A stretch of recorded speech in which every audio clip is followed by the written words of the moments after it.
नमस्कार, मैं हिमांशी राजपूत और आप देख रहे हैं भारत एक्सप्रेस डिजिटल। कर्नाटक में सीएम पद से इस्तीफा देने के बाद आज कांग्रेस की एक बैठक हुई जिसमें डीके शिव कुमार और सिद्धरमैया दोनों ने कांग्रेस अध्यक्ष मल्लिकार्जुन खड़गे से मुलाकात की, राहुल गांधी से भी मुलाकात की। अब ऐसे में जो बैठक है वो समाप्त हो चुकी है और खबरें निकलकर सामने आ रही है। कई तरह की खबरें हैं। एक खबर ये भी है कि अब कर्नाटक में 4 डिप्टी सीएम बनाए जा सकते हैं। इसी मुद्दे पर हमारे साथ बातचीत करने के लिए हमारे सहयोगी हैं अजीत प्रताप सिंह है और रमेश जी हैं, तो चलिए इनसे बात करते हैं। तो रमेश जी, जैसा कि देखिए अब बैठक जो है वो समाप्त हो चुकी है, उसके बाद से कई तरीके की खबरें निकलकर सामने आ रही है कि कर्नाटक में 4 डिप्टी सीएम बनाए जा सकते हैं और जो सिद्धरमैया हैं उनके जो बेटे हैं उन्हें भी कोई अहम जिम्मेदारी सौंपी जा सकती है।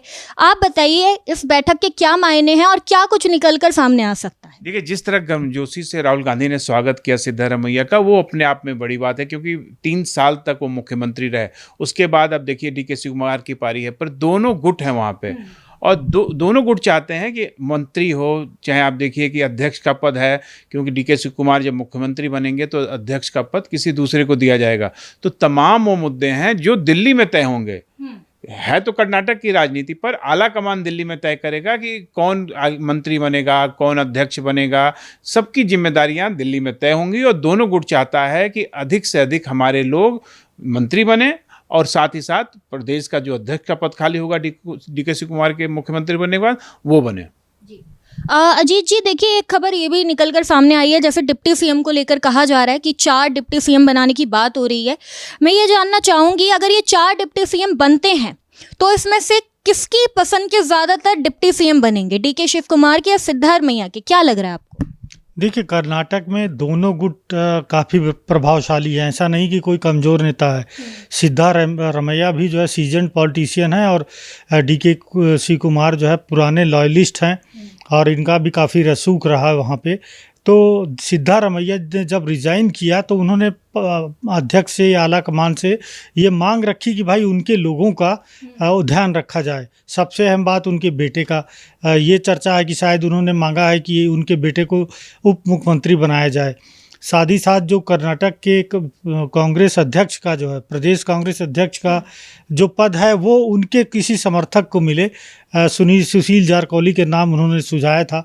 इस पे कहाँ तक बात तय हुई ये अभी तक नहीं पता चल पाया है, लेकिन वो चाहते हैं कि हमारे लोग इस तरह से काबिज हों। लेकिन डीके शिव कुमार अपनी तरीके से अपने लोगों को जो है वो लेना चाहेंगे अपनी टीम में। खुद उनके पास कर्नाटक प्रदेश कांग्रेस अध्यक्ष का पद है, वो चाहेंगे उनके किसी सहयोगी का या उनके जो समर्थक है उनको किसी मिले। ज़्यादातर मंत्री शिव कुमार के बने, जिससे कर्नाटक की राजनीति पे उनका रसूख कायम रह सके, क्योंकि 2 साल बाद फिर से चुनाव है 2028 में। और अगर दोनों गुट के बीच में इसी तरह एक दूसरे के प्रति जो भरोसा न रहेगा तो इससे कांग्रेस पार्टी का नुकसान हो सकता है। क्योंकि आप देखिए कि पिछले 3 साल से ही ये रस्साकसी चल रही थी और 2.5 साल का वक्त तय किया गया था, लेकिन बावजूद इसके 3 साल से ज़्यादा वक्त हो गया। अब जाकर कहीं सिद्धरमैया माने हैं और उनको ये भी बोला गया है कि आपको राज्यसभा में ले आया जाएगा और साथ ही साथ मल्लिकार्जुन खड़गे का जो पद है विपक्ष के नेता का, वो उनको दिया जाएगा। तो ये सब बातें हैं, लेकिन अभी भी ऐसा लग रहा है कि कुछ ऐसे पेच फंसे हुए हैं जिसके चलते ये बैठकें चल रही है अभी भी। क्योंकि बैठकें अलग अलग हो रही हैं। साथ होती तो फिर ज़्यादा क्लैरिटी रहती, लेकिन चूँकि अलग अलग, राहुल गांधी ने भी अलग अलग मुलाकात की, मल्लिकार्जुन खड़गे ने भी अलग अलग मुलाकात की, तो ऐसा लगता है कि बहुत कुछ अभी भी तय करने को बाकी रह गया है और इसीलिए ये मुलाकातें चल रही है कि मंत्रिमंडल का क्या साइज़ होगा। अब जैसे आपने कहा कि 4 उप मुख्यमंत्री होंगे, तो ये पॉसिबल नहीं है। जो राजनीतिक रूप से मतलब ये बिल्कुल जो है, मतलब हंसी आती है लोगों को सुन के कि 4 उप मुख्यमंत्री बने। लेकिन अभी देखिए क्या तय होगा, अभी पहले से नहीं कहा जा सकता। लेकिन इन दोनों मुलाकातों के बाद और जिस तरह से चर्चाएं चल रही है, ऐसा लग रहा है कि अभी भी स्थिति सुलझी नहीं है। कहीं ना कहीं कई उलझनें ऐसी हैं जिनको उलझाने का प्रयास अभी भी पार्टी की तरफ से, नेताओं की तरफ से चल रहा है। देखिए, जैसे कि अजीत सर ने भी एक जिक्र किया है कि पावर सेंटर की देखिए बात है। अब मैं ये जानना चाहती हूँ कि देखिए अब जो सीएम है वो शायद डीके शिव कुमार बने, अभी देखिए फाइनल नहीं हुआ है लेकिन उनके नाम पे लगभग मोहर है। लेकिन इन्होंने जैसे कि जिक्र किया कि जो बैठकें हैं वो अलग अलग हुई हैं, तो ऐसे में क्या लग रहा है कि कर्नाटक में बेशक जो सीएम है वो डीके शिव कुमार बन जाएंगे लेकिन जो पावर सेंटर है, जो पावर है वो सिद्धारमैया के पास रहने वाली है। बिल्कुल, आप देखिए कि सिद्धारमैया वहाँ के जो जन के नेता हैं, आम लोगों के नेता हैं, और उसी नाते उनको पहले मुख्यमंत्री का पद दिया गया था और ये तय हुआ था कि 2.5 साल ये रहेंगे और 2.5 साल डीके शिव कुमार रहेंगे, पर वो माने नहीं 3 साल तक लगातार। और जब अल्टीमेटम दिया आला कमान ने कि नहीं अब डीके शिव कुमार को बनाना पड़ेगा आपको मुख्यमंत्री, तो उन्होंने फिर अपना इस्तीफा देकर अपना मुख्यमंत्री का रास्ता साफ हो गया है। अब ये तय है कि डीके शिव कुमार कर्नाटक के अगले मुख्यमंत्री होंगे, इसमें कोई इफ बट नहीं है। पर दिक्कत ये है कि हर कोई चाहता है कि हमारा जो लोग हैं, हमारे साथ जो लोग हैं, चाहे वो लोग पावर में आए। आप देखिए कि मल्लिकार्जुन खड़गे जो कांग्रेस पार्टी के राष्ट्रीय अध्यक्ष हैं, वो भी अपने बेटे को उप मुख्यमंत्री बनाना चाहते हैं। तो इस तरह उप मुख्यमंत्री पद की लड़ाई अब ज़्यादा हो गई है। साथ ही साथ जो दूसरा सबसे महत्वपूर्ण पद है कि को प्रदेश अध्यक्ष है जो डीके शिव कुमार के बाद बनेगा, वो सिद्धारमैया कह रहे हैं कि वो हमारे लोगों को बनाया जाए और पार्टी इसके लिए तैयार भी है। पार्टी में अब कोई दिक्कत नहीं है, सारी चीज़ें क्लियर हो चुकी हैं। अब जो फंसता है मंत्री पद के लिए, क्योंकि तमाम विधायक भी यहाँ डेरा डाले हुए हैं। ऐसा नहीं है कि सिर्फ ये 2 नेता आए हैं, वहाँ के तमाम नेता इस समय दिल्ली डेरा डाले हुए हैं और वो चाहते हैं कि अब लंबे समय के बाद हम लोगों को भी मौका मिले, हम भी अपने क्षेत्र के विकास के लिए कुछ काम कर सके, क्योंकि 2028 में चुनाव है और अगर विकास के कार्य नहीं होंगे तो फिर वो कैसे फिर दोबारा जीत के आएंगे। मतलब देखिए सीएम तो बदलेगा, साथ में कैबिनेट बदलने की भी बातचीत चली रही है।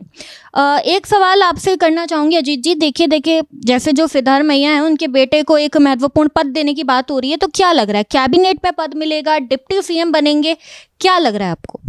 देखिए उनकी डिमांड है, यतीन उनका नाम है उनके बेटे का, उनकी डिमांड है कि उन्हें उप मुख्यमंत्री बनाया जाए।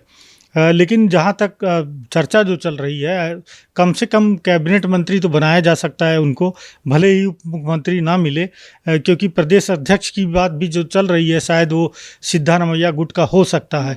तो ऐसे में सिद्धारमैया के जो बेटे हैं उनको कैबिनेट मंत्री का दर्जा दिया जा सकता है। साथ ही साथ जो 4 राज्यसभा लगभग सीटें हैं कर्नाटक से, वो भी सिद्धारमैया चाहते हैं कि वो उनके लोगों को ज़्यादा मिले वो सीट उसमें से।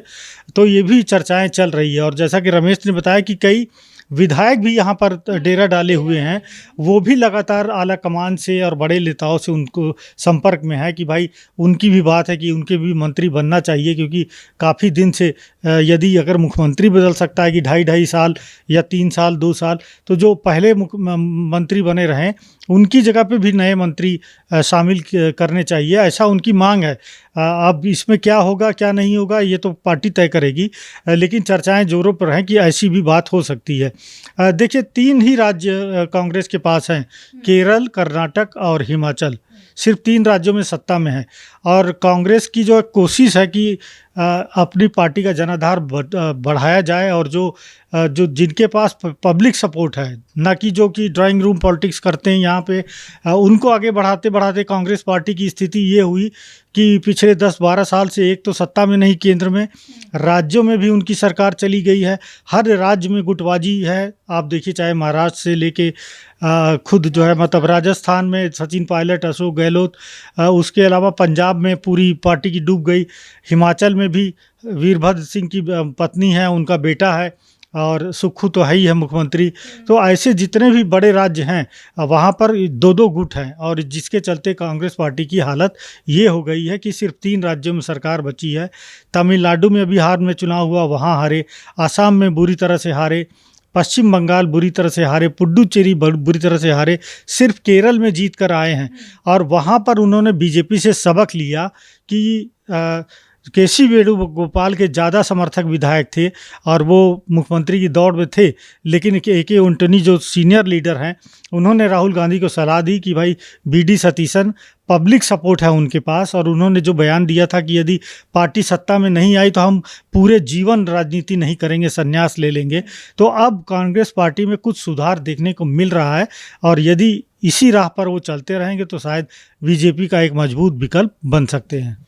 रमेश जी, एक आखिरी सवाल रहेगा। देखिए जैसे कि अजीत जी ने कई चीज़ों का जिक्र किया है कांग्रेस को लेकर, मैं भी एक सवाल यही आपसे जानना चाहती थी। कांग्रेस में आप देखिए बातचीत चल रही है, सब कुछ सॉर्ट आउट है, लेकिन कुछ दिनों बाद फिर हो सकता है कि दो गुटों की जो अंदरूनी लड़ाई है उसको लेकर खबरें सामने आ जाए, क्योंकि देखिए राज्य भी हम इन्होंने गिना दिए हैं, हमने देखे हैं, पंजाब राजस्थान जैसा राज्य देखा है। तो क्या लग रहा है अब जो नए सीएम बनेंगे उनके लिए किस तरीके की चुनौती होगी और वो कैसे टेबल करके चलेंगे? देखिए, गुटबाजी तो हर दल में होता है, बीजेपी में भी गुटबाजी है, कांग्रेस में ज़्यादा है, क्योंकि यहाँ पे एक परिवार कमांड करता है पूरे पार्टी को, बीजेपी में एक संगठन करता है। तो संगठन जो तय करता है वो सरकारें मानती हैं, वो लोग मानते हैं, पर परिवार जब तय करता है तो कई बार आप देखो हरियाणा में जीतते जीतते विधानसभा चुनाव कांग्रेस पार्टी हार जाती है, मध्य प्रदेश में जीती हुई सरकार बनी हुई कांग्रेस पार्टी की सरकार चली जाती है। तो गुटबाजी का नतीजा है, और जो आला कमान है कोशिश करते हैं गुटबाजी कम हो, पर गुटबाजी कम नहीं हो पाती है। पर इतना तय है, आप देखिए कि 3 साल के बाद हटाया जा रहा है और कर्नाटक को एक नया मुख्यमंत्री बन रहा है। और डीके शिवकुमार बिजनेसमैन हैं, उनके पास विकास की तमाम योजनाएं हैं, जिसको लेकर वो चाहते हैं कि वो विकास के कार्य करें, जिससे आने वाले 2028 के चुनाव में कांग्रेस दोबारा से जीत के वहाँ सरकार बनाए। मतलब जो अब डीके शिव कुमार है उन्हें एक अच्छा परफॉर्मेंस कर्नाटक में देना होगा। खैर देखिए, अभी खबर यही है कि जो बैठक है वो समाप्त हो चुकी है। दोनों जो नेता हैं वो राहुल गांधी से भी उन्होंने मुलाकात की है, खड़गे जी से भी मुलाकात की है, और कई तरह की खबरें सामने आई है।